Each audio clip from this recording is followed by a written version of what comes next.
Hello every one, ഞാനിന്ന് പരിചയപ്പെടുത്താൻ പോകുന്നത് വെള്ളിപ്പറമ്പുള്ള കോഴിക്കോട് വെള്ളിപ്പറമ്പുള്ളൊരു അമ്പലമാണ്. അതിലധികം കുറേ ആൾക്കാർ യൂട്യൂബേഴ്സൊക്കെ ഇട്ടിട്ടുണ്ടാവും. എന്നാലും ഒന്നുകൂടി ഞാനും കൂടി ഒന്ന് ഇതാക്കാന്നുള്ളതിൽ ഇട്ട വീഡിയോ ആണ്. എന്നാലും നല്ലൊരു അമ്പലമാണ്. മയിലാടുംകുന്ന് എന്നാണ്. നല്ല നമ്മളുടെ ജിലേബി സ്വാമി എന്നൊക്കെ പറയുന്ന ഒരു സ്വാമി നടത്തുന്ന ഒരു ഇതാണ്. നല്ലൊരു അമ്പലമാണ്. അപ്പോൾ എല്ലാവർക്കും ഇഷ്ടപ്പെട്ടൊരു അമ്പലമാണ്. കാരണം അവിടെ ശരിക്കും പറഞ്ഞാൽ ഒരു തമിഴ്നാട്ടിലെ അമ്പലങ്ങളിലൊക്കെ പണിത പോലത്തെ ഒരു അമ്പലമാണ് മുരുകൻ്റെ അമ്പലം. നല്ലൊരു അറ്റ്മോസ്ഫിയറാണ് അവിടെ. നല്ല പീസ്ഫുള്ളാണ്. നല്ല കാറ്റും നല്ലൊരു ക്ലൈമറ്റ്. ഒരു കുന്നിൻ്റെ മുകളിലായതുകൊണ്ട് തന്നെ നല്ല അടിപൊളി ഒരു ഇതാണ്.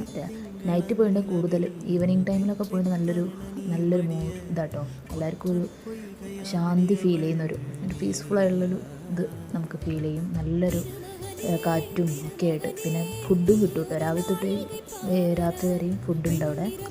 ആർക്ക് വേണമെങ്കിലും കഴിച്ചിട്ട് പോരാം. അത്രയും നല്ലൊരു അമ്പലമാണ്.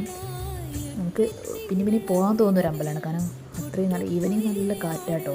നല്ല നമുക്ക് വണ്ടിയായിട്ടൊക്കെ പോകുന്നവർക്കൊക്കെ എളുപ്പമാണ്. കാരണം റോഡ് കുറച്ച് വണ്ടിയൊന്നും കിട്ടാത്ത സ്ഥലമാണ്. സ്വന്തമായി വണ്ടിയുള്ളവർക്കൊക്കെയാണ്. അല്ലെങ്കിൽ കുഴപ്പമില്ല, പരിചയമുള്ളവർക്ക് കുഴപ്പമില്ല, അല്ലാത്തവർക്ക് ബുദ്ധിമുട്ടായിരിക്കും.